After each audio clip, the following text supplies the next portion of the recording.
Welcome everyone to today's event, Adaptation in Crisis, Understanding and Addressing Needs of Adolescent Girls in Humanitarian Emergency Settings. I'm your host today, Sarah Islam, manager of the Girl Center. According to the UN, in 2022, there were 108.4 million forcibly displaced people worldwide as a result of persecution, conflict, violence, human rights violations, or events seriously disturbing public order. Of this number, 62.5 million were internally displaced and 35.3 million were refugees. And while children account for 30% of the world's population, they actually make up 40% of all forcibly displaced people. Evidence shows that girls play a central role in family survival strategies during times of crisis, yet suffer disproportionate consequences, carry disproportionate burdens, and are often neglected within formal humanitarian protocols and response efforts. Today, the Girl Center at the Population Council has convened a core group of practitioners, researchers, and supporters to hear from those working on the ground to reach displaced adolescent girls with the critical knowledge, skills, and supports they need to claim their rights and persevere in high-stress settings. When we put together the content for this event, the most recent humanitarian events, including the earthquakes in Afghanistan and Morocco, the floods in Libya, and the violence in Gaza and Israel, had not yet taken place. Given their central role in households, families, and caring for the sick, injured, young, and old, right now it is absolutely vital to recognize the disproportionate risks to girls and young women in each of these places. Together as a community of practitioners, researchers, policymakers, and donors, we can use lessons and evidence from other humanitarian crises, such as those described today, to ensure girls and their families can thrive. Today we will hear from the following people: Judith Bruce, Senior Associate and Policy Analyst at the Population Council; Grace Saul, Social Science Researcher; Fatima Kadur, Lebanon Head of Programs at BNZ for Relief and Development; Rima Mortada, Epidemiologist and Independent Consultant; Beth Kanwana, Executive Director of Population Council Kenya; and Sajda Amin, Senior Associate at the Population Council. After an overview of why we are here today, given by Judith Bruce, we will listen to an interview conducted by Grace Saul with Fatima Kadur, who will give an on-the-ground perspective of working in refugee camps in Lebanon. This will be followed by a presentation by Rima Mortada of an evaluation of an intervention targeting girls in 2 refugee camps in Lebanon. Afterwards, Grace will explore 2 other settings through interviews with Beth Kanwana, who will bring in the perspective of adolescent girls in a humanitarian crisis in Wajir, Kenya, and Sajda Amin, who will tell us more about the Rohingya refugees in Cox's Bazar, Bangladesh. Here to tell us more about why we are here today is Judith Bruce. Welcome. I want to give a little history and a little context to today's conversations.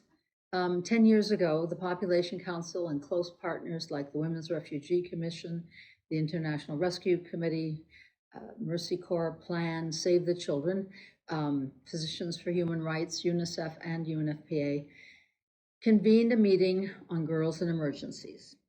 We spent 4 days deliberating over what we had learned and what were the very specific and important roles of those involved in humanitarian and emergency response. Often in crises, we may all be concerned, but there are a few central duty bearers, both at the country level and internationally. So their understanding of the crisis and the adolescent girls within it is absolutely crucial.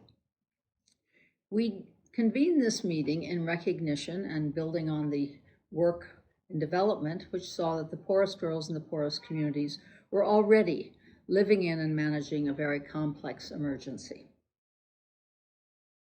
Thus, in the context of sudden acute change, regardless of sources, climate change, earthquakes, conflict, health, whether it's fast like Ebola or slow like HIV or global and fast like COVID, means that there's a sudden dislocation. And those dislocations, those emergencies result in displacement, scarcities, and stress. And the girls we have been so concerned about already managing are now in acutely managing and serving as the safety net in their households and by extension their communities. But they've been invisible. We have seen that the girls, even in kind of, I want to say, normal situations of poverty, are carrying multiple roles that are unacknowledged and unsupported. They're looking after younger brothers and sisters, providing their education, responding to health crises. They are the ones staying with and looking after the older dependent family members. After all, social security systems hardly work well and are often absent. They are the partners, often the surrogate husbands of their mothers, as providers, as managers of the households, as literally the credit card. They are the protectors, to the extent that anyone is, of their own sense of physical integrity, their own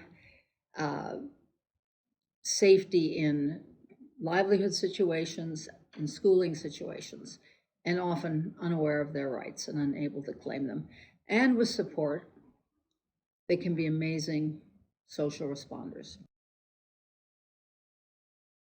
So this whole content was turned over in our minds, and we thought, what are we learning in conventionally configured humanitarian efforts, and how might it change? That was a decade ago. What we see now is that there's been a tremendous acceleration, it seems, in emergencies, whether conflict-driven, climate-driven, and so forth. What then were the recommendations then, and I would submit now, that we should think about? First of all, we recommended that there be early action in the emergency as early as possible in the cycle, because some of the worst things happened in the first few weeks. In fact, the case studies we looked at suggested that 1 in 3 girls had some untoward event in the first 6 weeks after the displacement.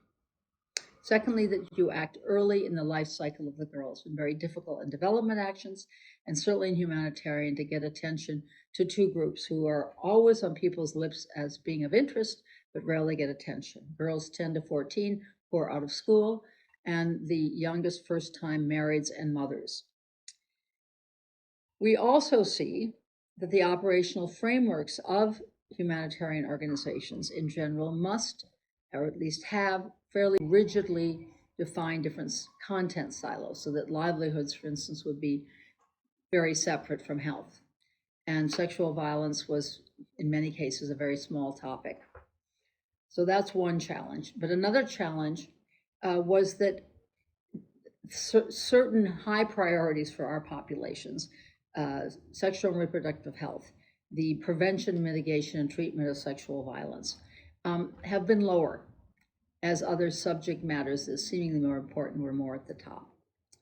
We note that the infrastructure responses right at the beginning to get water established, the hygienic facilities established, unwittingly may reconfigure the social patterns to the extent that they are trying to be reestablished, the social capital, and also the geographic configuration of the settlement, in ways that undermine girls' access to, and when added to family power hierarchies, which get stronger in general in displacement, limit girls' safe access to food, water, increase their exposure to sexual violence, pressure for child marriage, break up social networks. And as we've also seen, many of these acute emergencies extend for decades. So today, there are 103 million officially displaced persons in the world, of which the estimate is a bit over 40% are children under 18, of which half are girls, of which at least half of those are adolescent girls. So a minimum of 10 million girls in the situation we're addressing today. There are others, millions undoubtedly, displaced within their country and not yet officially recognized. For all this displacement brings increased suffering. However suboptimal girls' lives were before, humanitarian crises increase risks of sexual violence, child marriage, disrupted or terminated schooling, food insecurity, fractures social networks, consolidates exclusion from decent livelihood, sometimes by law, and meaningful citizenship.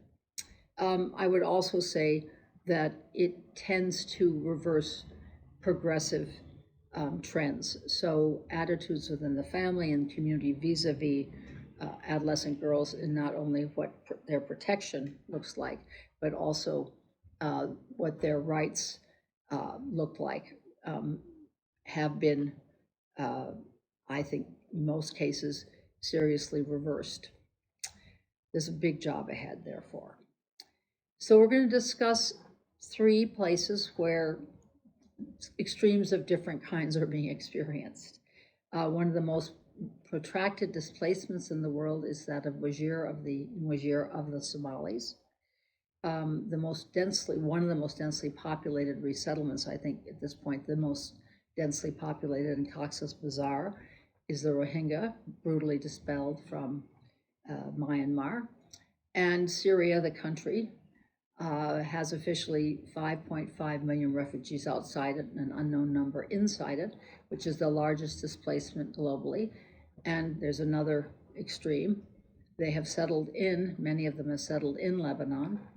And at this point, the ratio of native-born Lebanese to refugee populations is the highest in the world by a very wide margin.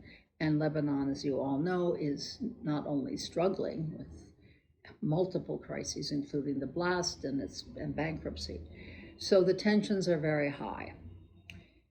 These are intergenerational problems that have been set in train. The case of Lebanon, which my colleagues Rima Murtada and Fatima Banhos will speak about later,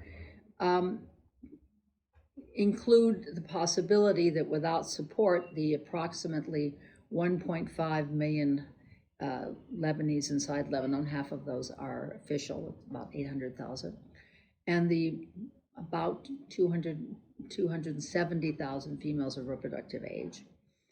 Without support, and with the fertility regimes now in place, having 4 or 5 children, unable to register marriages, except with great cost, and registered children, if they haven't registered marriages, may have even 1 million children born in the next 7 years who are effectively stateless and with no access to basic services such as health and education. Forced displacement without rapid, comprehensive support, especially for adolescent girls, sets in train intergenerational poverty. Among the reasons we're discussing this now is that we've had a lot of experience working with adolescent girls in difficult circumstances. We have a proven yet flexible formula on how to reach and support girls and unleash their power. However, in these challenging circumstances, that formula is stress tested and contextualized. So that's what today is about. We will find out in these 3 settings and from these analysts and practitioners what they see. I welcome you here. There are doers here, practitioners here, donors here, some people that are all 3. I'm very happy we're reconvening this community and re-energizing it. I hope in some that we are all back. First, let's hear from Fatima Kadour, who is working directly with refugees in Lebanon and will share her experiences implementing a program targeting adolescent girls. Hi, Fatima. Thank you for joining us. Thank you. Could you start by giving us a quick description of the setting where you did this intervention and a sense of what are some of the most important barriers for reaching girls in that setting? Of course, we did our intervention in 2 major camps. One is Shatila refugee camp, and the other is Burj Barajna refugee camps. These camps were originally established in 1949 to host Palestinian refugees. However, following the Syrian war, many Syrians have fled Syria and are based in these camps currently. These camps suffer from lack of services and poor infrastructure. with many social problems, including drug dealing and armed groups. The safety of females and as the most vulnerable group is compromised. Accordingly, their movement, their everyday life experience is affected. Basically, the females that we target suffer from a multi-layered and complex nature of vulnerability. So basically, we target adolescent girls, single and married, between the ages 10 to 12 and 13 to 17. Many of these girls have experienced displacement many times, sometimes once, twice, and 3 times recently. And other girls have experienced, were born to disability, to displacement, and they have basically suffered from the consequences of these situations. And being subject to harassment, to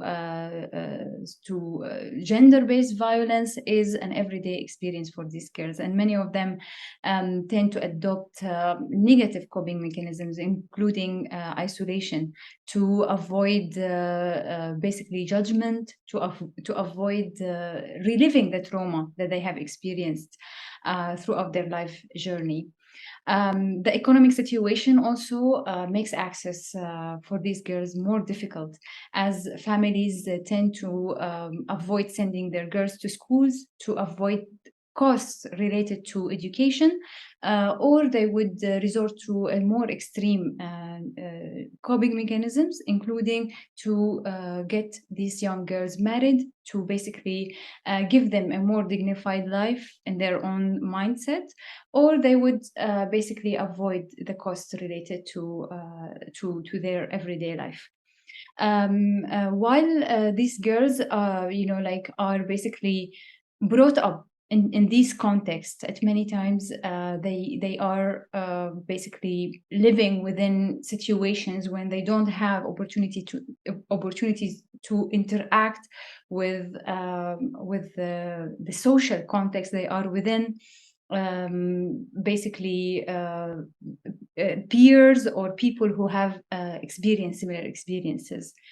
Accordingly, our project provides that. It provides a space for these girls to come together, to meet other peers, to basically share experiences in a safe space where they can relate to others. They can also learn skills necessary for their life choices, where they can negotiate situations, how to basically advocate for their rights, how to have financial literacy to be able to make informed decisions in their own day-to-day life, to advocate for their right to access education, to avoid early marriage, or even an early pregnancy for young married girls. Also, our project is unique as it provides them with access to information about sexual and reproductive health. Being living in a protected environment with that views sexual and reproductive health information with a view of stigma, many of these girls don't have access to the correct information. Accordingly, our project aims to do that through giving them access to a health promoter.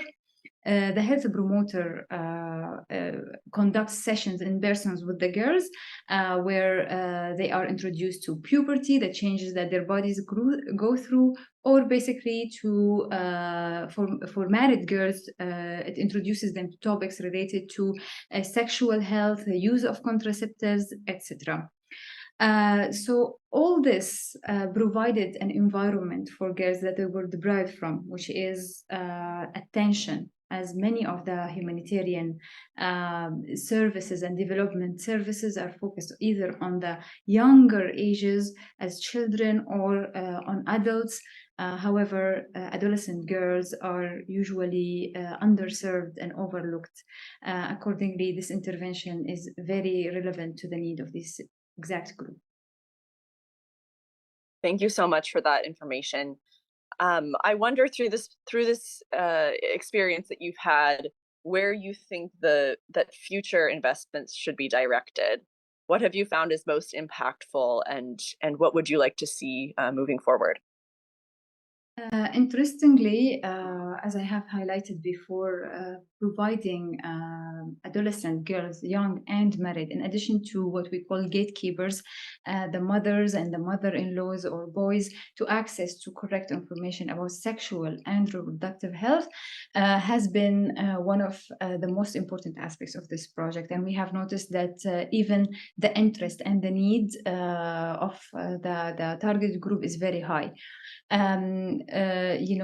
We have provided in-person sessions, and also we also provided access to one-on-one private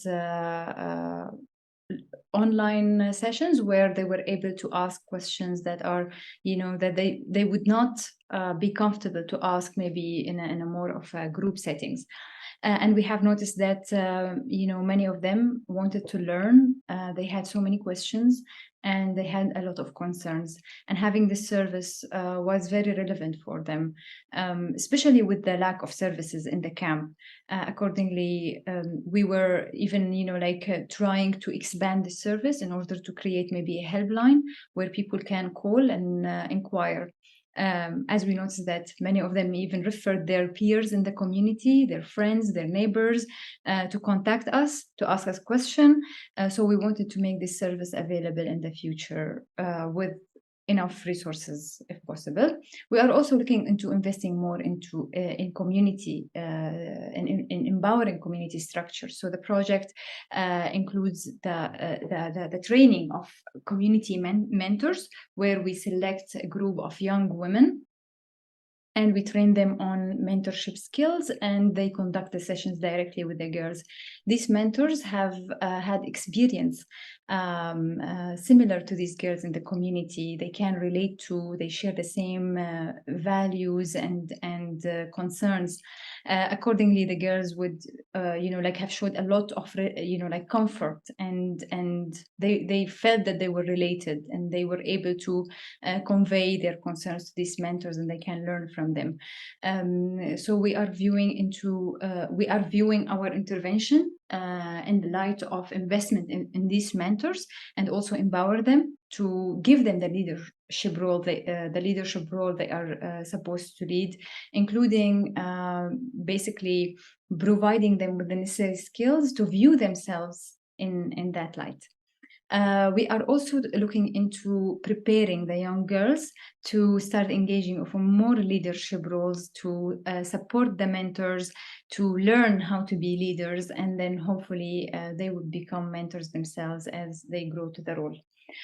We want to invest in safe access entry points for the girls in the community, where we train pharmacists, nurses, or midwives on skills related to protection, and also sensitize them to the needs of this particular group and introduce them for these groups so that they can feel safe to reach out to them whenever they need to inquire about their health. They want to inquire about matters that they cannot basically share within the community, or they might be concerned about. Including access to menstrual products or contraceptives, etc. So basically, by creating that, we are hoping to establish a sustainable approach to the interventions, where the community can sustain these services even after Basma and Zaytuna leaves. Thank you so much for that. Are there any final messages or additional things that you would like to highlight for the broader community of people who's interested in investing in this area? I believe that it's very important to invest in adolescent girls, especially as they are an underserved and overlooked group. We have the responsibility to continue the provision of these services, to expand on these services, to make sure that their needs are particularly met, and that we give them hope for the future. We give them alternative ways ways to experience life differently from the way they are currently experiencing. So the continuous support and attention and care that we would get for these girls is very essential. Thank you so much for your work and for sharing it with us today. Thank you for taking the time to have me here. Thank you, Fatima. Now let's turn it over to Rima Mortada, who led the evaluation of a social, health, and economic asset building program among refugees in Lebanon. Hello, my name is Rima Mortada. I'm a consultant with the Population Council. I worked on evaluating a life skills program that was implemented by an NGO called Basman Zaytuna. The intervention was about reaching adolescent girls and young women who are at risk of child marriage and poor reproductive health outcomes among the Syrian refugee population in Lebanon. I'm going to go briefly over the presentation overview. I'm going to discuss a brief review of the program, objectives, implementation sites, recruitment efforts. I'm going to discuss the evaluation methodology, selected results, and finally, I'm going to reflect on the challenges, lessons learned, and overall program impact. So the program was implemented by 6 Palestinian female community workers from Basman Zaytuna in 2 camps, Shatila camp and Burj al-Barajne camp. We reached 839 participants. 67 were out of school 10 to 15-year-old girls, and 33% were 13 to 20-year-old married girls. And they were almost equally distributed between camps. Also, the program reached 216 mothers and mothers-in-law of participants and 105 boys, 10 to 14-year-old boys. 70% of them were brothers of the younger girls. The evaluation method included quantitative and qualitative evaluation, which was led by me, of the program for both rounds to measure basically changes in attitudes, behaviors, social assets, and cognitive skills that occurred over time. I also led separate focus group discussions with 10 to 15-year-old girls, 13 to 21-year-old married girls, and mothers-in-law, as well as the community workers, to understand more about their views of the program, the challenges, their suggestions on how to improve the program. So I'm going to go briefly over the key results.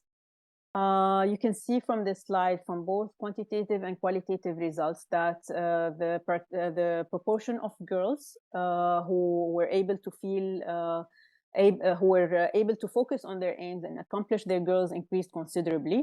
Also, at the end of the programs, the number of girls who reported having friends from their neighborhoods increased.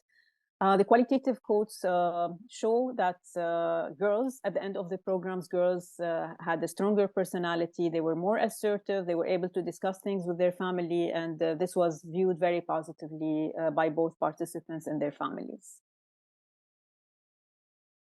Many of the NGOs engaged in work with Syrian refugees do not understand gender-specific issues. So Basma and Zaytuna staff engaged in additional efforts to increase awareness about gender-related issues. And we noticed that at baseline, many girls were aware about gender-related issues and scored highly on some indicators, which is a proof that many girls and participants were aware about their rights, but they were restricted by traditions.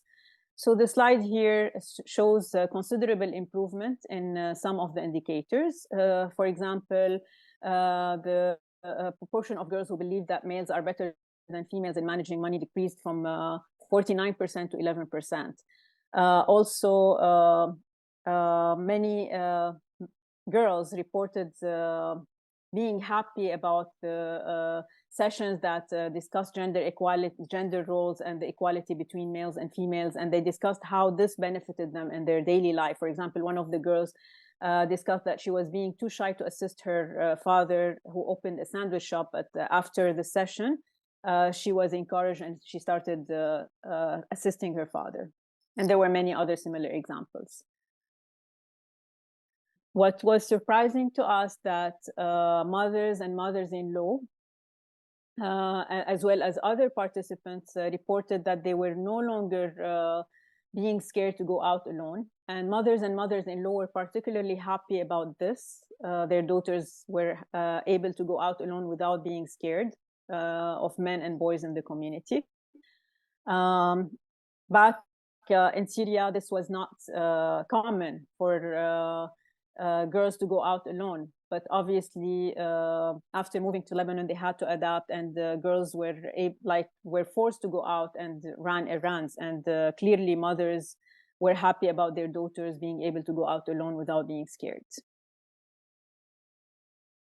Since financial education, being financially independent, is important for girls to reach more opportunities or exercise choices such as reproductive health choices, the staff at NGO made sure to deliver financial literacy sessions.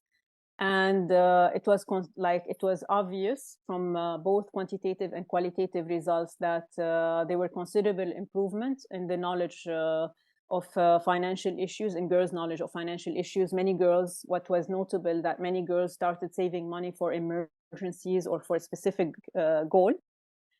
They learned how to differentiate between needs and wants, and many girls also started saving, and because they started saving, they started having goals in their minds. But also some girls expressed the need of being engaged in vocational training activities and able to start saving. So since adolescent pregnancy has both negative health and social consequences on mothers and their babies, the female nurse educated girls about modern contraception methods and how to access local reproductive health services. And you can see also from the results that there was a considerable improvement in the proportion of girls who had knowledge about all modern contraception methods and how to access them. Also, there was some improvement in the number of girls who reported modern contraception use. And what was notable that almost all girls reported that a positive experience with the WhatsApp platform that we used with the nurse. The nurse gave them her phone number, and married girls were able to communicate with the nurse using WhatsApp and ask all the questions. And they particularly appreciated this activity because they liked the privacy issue and not being judged. A couple of girls reported being irritated when they have a face-to-face consultation, that they can see the judgmental look on the doctor's face when they ask questions. But this activity offered them privacy. They were able to ask any question, and this in itself increased their access and knowledge about modern contraception methods. Regarding the boys' sessions, participants' brothers attended the sessions, and both mothers and participants noted that their brothers or boys became less violent in the family, especially with other females, and this was viewed very positively by all family members. So to reflect on the challenges, lessons learned, and overall impact, I'm going to start with the recruitment-related challenges, and this was mainly reported by community workers. They had safety concerns when doing door-to-door recruitment. So engaging in door-to-door recruitment is the only way to guarantee that we are reaching the invisible girls who are not usually reached by existing programs. Community workers were particularly concerned about going into deserted buildings or knocking on doors that had apartments that had only males, or sometimes drug dealers. So they had some safety concerns. Also, there were challenges when recruiting married young girls who were younger than 18 years old, because they required the approval of their husbands or their mothers-in-law. There were also challenges regarding participants' attendance and retention. Many people missed sessions, and because of the regular changes of location and phone numbers, community workers or the mentors were unable to follow up with them. At the end of the program, we learned that some of the girls were attending other programs that offered financial incentives, and many girls dropped out because of being accepted in school. Many of them moved outside of the camp or moved back to Syria. There were segment-specific challenges. The older age category, 14 to 15-year-old girls, were particularly shy. When we asked the community worker about the reason, they informed us that those girls are usually prepared for marriage by their families, so they have additional mobility restrictions. They are not allowed to go out freely as the younger girls. Also, another important point brought out by community workers, they discussed that many of those girls were born in Syria, so they experienced war and displacement. Many of them lost their legal papers. Many of them had to drop out of school. So they lacked a sense of belonging to the communities where the program was implemented. Unlike the younger age category, where most of them were born in Lebanon, they had legal papers. Many of them attended school, so they felt more integrated in these communities. But because of the community workers came from the same cultural background, from the same community, they knew about those issues, and they were able to adapt their approach and able to respond better to the needs of those girls. And many of them reported that at the end of the sessions, this was no longer a problem, and girls were more open, and they communicated better, and they were less shy. Another issue challenge was related to communication and mentor relationships with the girls. Some of the girls came with their faces covered because of religious issues. So mentors had some challenges communicating with them. Also, a couple of mentors reported having challenges when trying to balance between being a friend to the girl and a mentor. Because they didn't want the girls to take advantage of it. Some of them reported that some girls asked them to cover for them after the sessions, unable to go and meet their friends or boys. But the mentors were very assertive in order to protect the girls and keep the level of trust that parents had in them. But this was always a challenge. There were also external related challenges. There were always safety issues in the camps, shooting incidents. So Basma and Zaytuna staff had to always be aware about those incidents, and they had to reschedule sessions sometimes in order to protect both mentors and participants. There were also the consequences of the earthquake in Turkey and Syria that was heavily felt in Lebanon. So the few days that followed the earthquake, many participants missed the sessions because they were worried about the buildings collapsing in the camps. Luckily, this did not happen, and mentors were able to reschedule those sessions. There were also context-specific challenges, which we faced in earlier stages of the program when we introduced it in the Bika area and informal tented settlements. In order to reach those girls living in those informal tented settlements, we had to negotiate with the camp leader called the Shawish, and the camp leader usually runs the camp, and the girls work for him. So in able to gain access to the girls, we had to negotiate with him.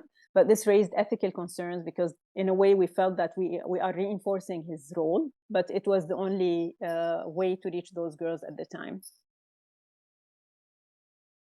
So what did we learn? This was specifically reported by the community workers and the staff at BNZ. The door-to-door recruitment is a must to reach the invisible and underserved girls. Local community workers should always recruit participants. Many community workers reported that parents only accepted to enroll their daughters because they learned that those community workers were running the sessions. They came from the same cultural backgrounds. Parents were confident that they had the best interest of girls. Honesty about the program is key, not over-promising participants about things that the program cannot achieve. This way, honesty, it increased the level of trust that the community had in Basma and Zaytuna NGO and in the staff. Also, because of the high dropout rate, it is always recommended to engage in additional recruitment effort in order to allow for high dropout rates. Halfway through the program, the staff at BNZ recommended that we should incorporate additional elements. They should incorporate additional elements such as first aid, which was suggested by participants, and self-defense lessons and other activities. This flexibility in introducing new sessions, it allowed the retention of participants and reduce the dropout rate.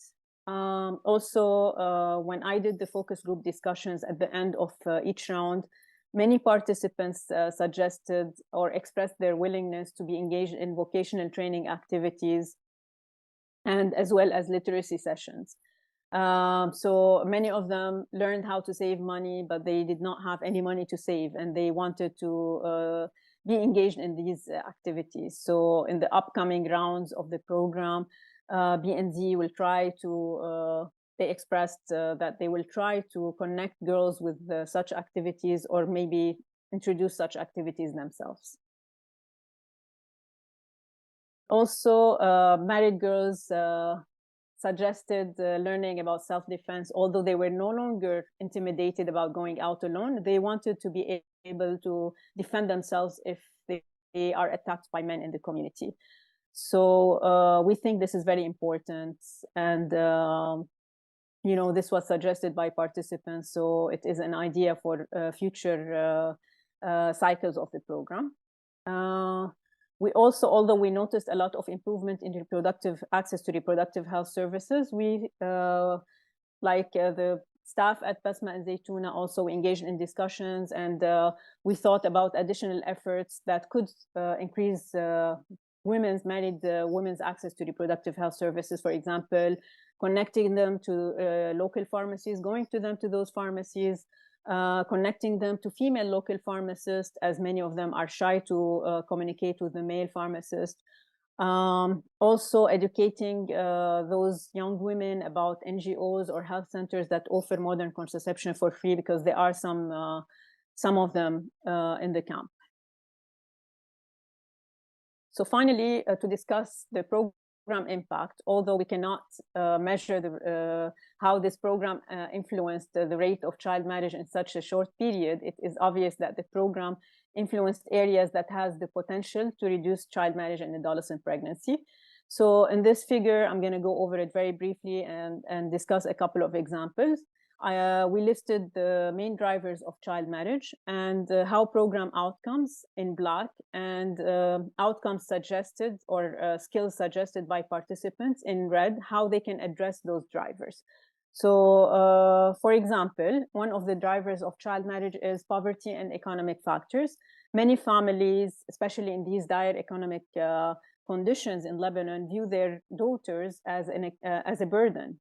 So many of those girls are forced at a very young age to engage in unsafe or underpaid jobs, or they are forced to get married. So offering financial literacy sessions and teaching those girls about both safe options to make money will enable them to support their families financially. This way, their family won't view them as as a burden anymore, and this will enable young unmarried girls to negotiate delaying marriage, and will enable married girls to negotiate delaying pregnancy. Same thing applies on lack of opportunities. Many of those girls are out of school. They do not have access to safe jobs. So the financial literacy sessions, if coupled with vocational training, will expand the opportunities for those girls. Also improve social relationships. Having a stronger personality will expand their access to lack of opportunity, and so on. So this is just a brief example of how the program outcomes that happened after, the program, as well as the skills suggested by participants, could address the main drivers of child marriage. Thank you. Thank you, Rima, for sharing findings from the evaluation. If you are interested in doing a deep dive into the evaluation, please read the final report, which can be found in the chat window. Now we will hear from Beth Kangwana, who will tell us about working with adolescent girls in Wajir, Kenya. Hi, thanks so much for your time today, Beth, for meeting with us.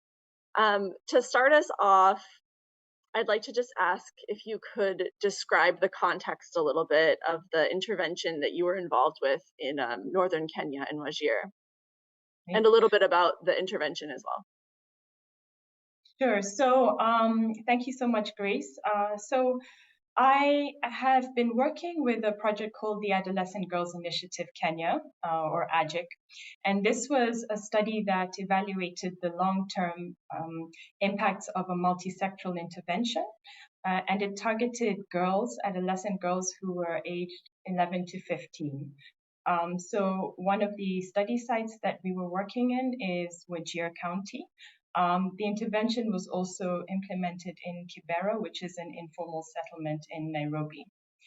So regarding Wajir County, it's in the northeastern part of Kenya, and it suffers from extreme drought and flooding, and is one of the poorest counties in Kenya. So in terms of the AGIC and its components, AGIC had four main intervention components, and they were multi-level, meaning that they didn't just target the girl, but they targeted the household and also the community. So at the community level, the intervention consisted of community conversations, and here key stakeholders would come together to discuss how they value girls in the community and how they can improve how girls are valued through different interventions. Then at the household level and the girl level, we had conditional cash transfers. So these were cash transfers that were provided to the household of the adolescent girl and also to the school where the girl was to be enrolled. And they were conditional based on, so the school and the household would get the cash transfer only if the girl was enrolled and if she attended a certain number of classes during a term. Then we had the safe space sessions, and this was the health component of the intervention. And in the safe space sessions, they were led by a lay mentor who came from the community. And this was a lady who was slightly older than the adolescent girls, but was someone who they could look up to. And the lay mentor would lead discussions on different aspects of health and well-being, and she would be directed by a curriculum which she would be trained on. And the aim of this was to improve the girls' self-efficacy and also their knowledge on different components of health. And then finally, there was the wealth creation or financial literacy component. And here girls were taught how to manage their finances through saving and through budgeting and so on. So those were the four main components, and the hope was that it would improve educational, health, social, and economic assets for the girls. And in the long term, the hope was that it would delay marriage, early marriage for girls, and also delay childbearing. And at the community level, with the community conversations, the hope that this would increase value of girls and also reduce gender-based violence. Yeah. Thank you so much for that summary. Can you tell us a little bit about what you learned through this perspective that was the most impactful program content? What do you think made the biggest difference for girls? Okay, thanks, Grace. So I think we were fortunate enough to evaluate this intervention robustly through a cluster randomized controlled trial. So we were really able to understand which components of the intervention were most effective. So the way we went about this is we selected around 3,500 girls across 80 different villages. And then each group of girls received different components of the intervention. So one group of girls received the community conversations only. Another group received the community conversations in addition to the cash transfers. The third set of girls received both those interventions in addition to the safe spaces. And then we had a final group of girls who received all the four components, which included the wealth creation of financial literacy. So the girls were exposed to the intervention for a period of 2 years. And what we did is we were fortunate enough to secure funding to to follow those girls up for 4 years after the intervention ended and see what the impact was and if the impact was being sustained over these years.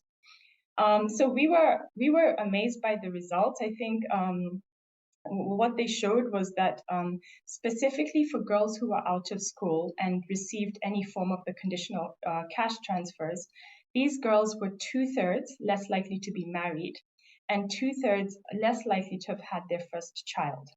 And these girls were also 5 times as likely to be enrolled into school. So we found these results amazing, and are therefore trying to scale it up through the Wajir County government structures and to other similar settings or counties within Kenya. Thank you for that.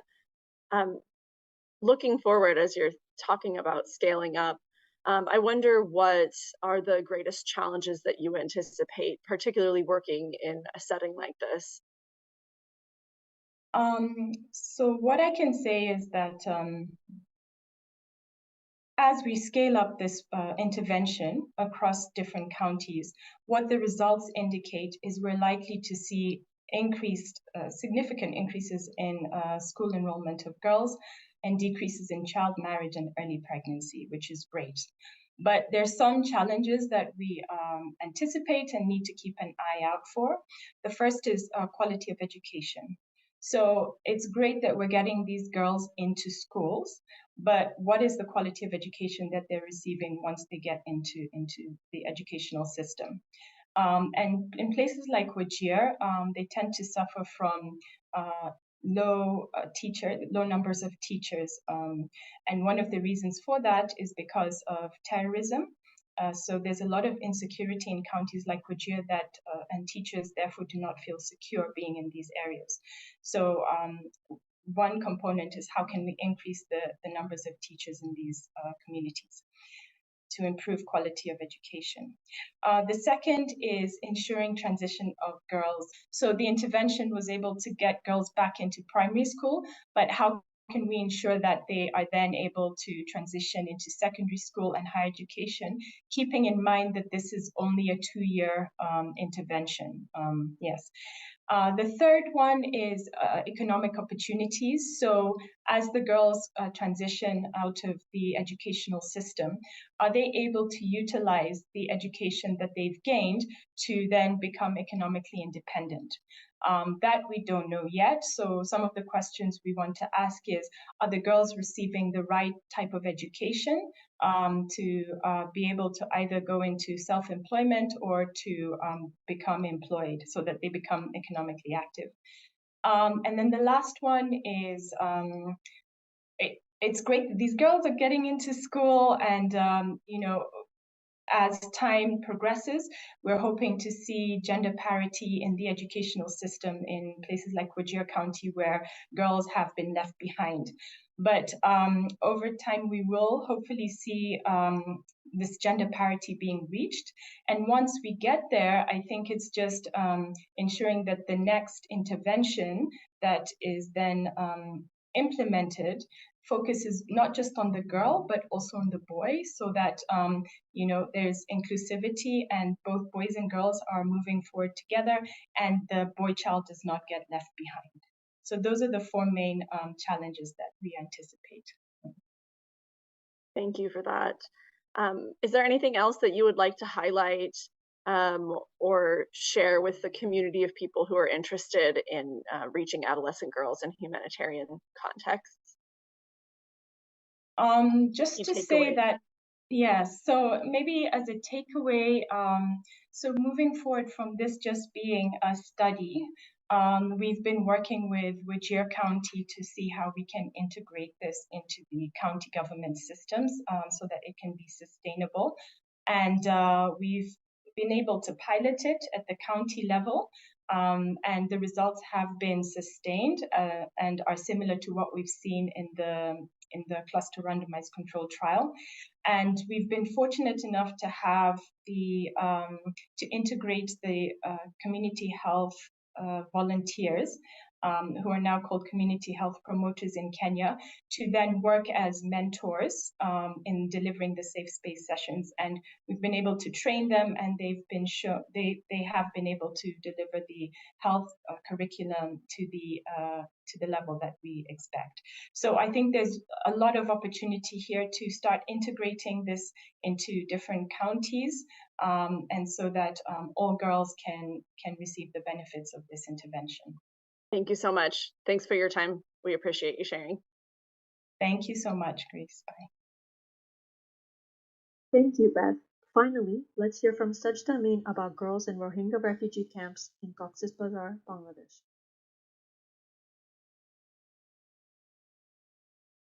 Hello, Sajda. Thanks for joining us.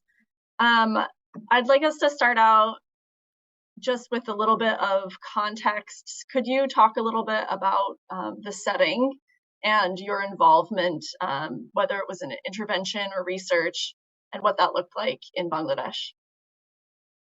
Yeah, so the big humanitarian crisis of recent years in Bangladesh is the Rohingya crisis, which in a nutshell is a product of the Rohingya being pushed out of Myanmar, really in a form of ethnic cleansing.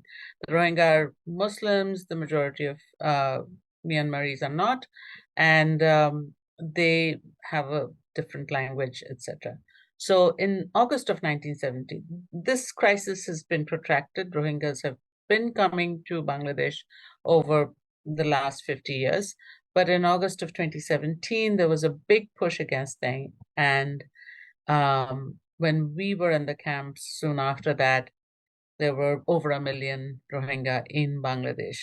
They were welcome initially by the Bangladesh government, but confined to a very large camp in Cox's Bazar.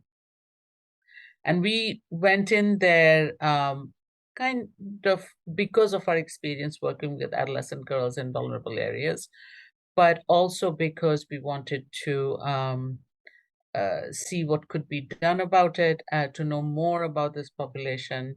So with a strong research and evidence piece in mind. What we're looking to do is to give adolescent girls a central focus, figure out what their skills needs were, figure out what their needs were in terms of social and other isolation.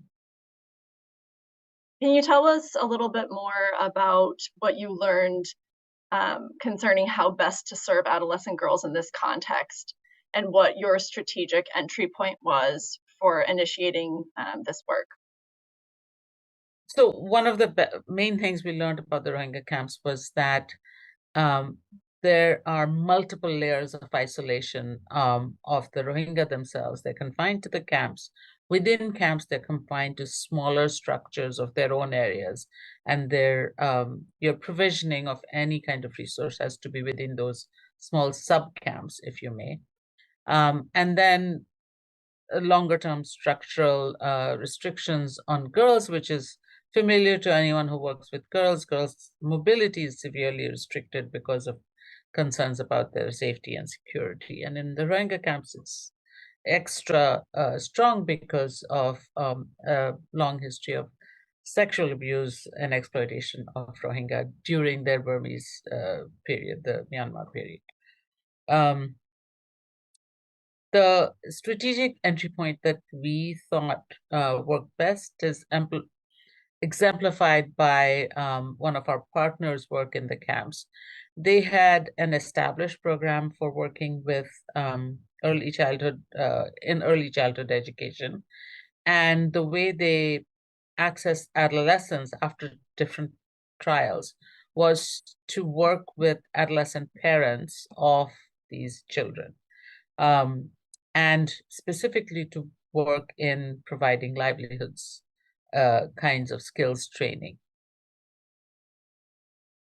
Great. Can you expand a little bit more on the needs of adolescent girls in this setting and how the program sort of adapted to try to meet those specific needs?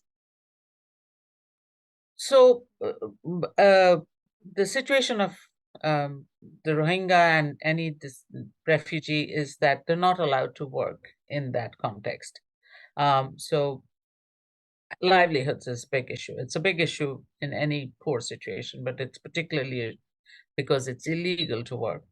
The other situation that I think is important to think about is the Rohingya also don't have access to education, especially Rohingya adolescents. And that's part of the strategy of trying to motivate the population to go back to Myanmar. So access to work, access to education are, I think, pretty fundamental needs. And these are not being addressed in these kinds of humanitarian settings. Do you have any final remarks or additional learnings that you would like to highlight for the broader community of stakeholders that are interested in reaching adolescent girls in humanitarian settings?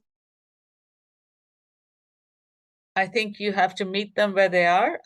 In the case of Rohingya, it's the context of ethnic cleansing, the context of persecution, how it feeds into sense of insecurity is important. In most settings, and this probably takes different forms, livelihoods is a big concern.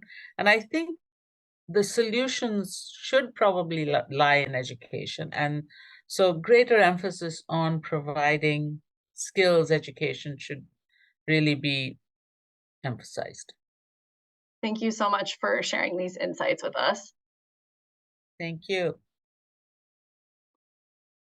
Thank you, Sajda, and thank you to all of our presenters today.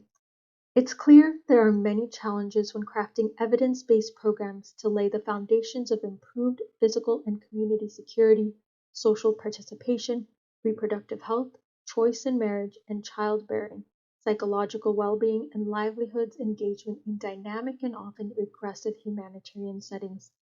Similar to the three examples explored today, each humanitarian crisis has defining characteristics which shape the distinct needs of adolescent girls and young women. We hope the lessons shared today spark important conversations that eventually inform future investments. If you are interested in learning more about the needs of adolescent girls and evidence-based programs, policies, and practices that can improve the lives of girls in low and middle-income countries, please follow us, the Girl Center at the Population Council.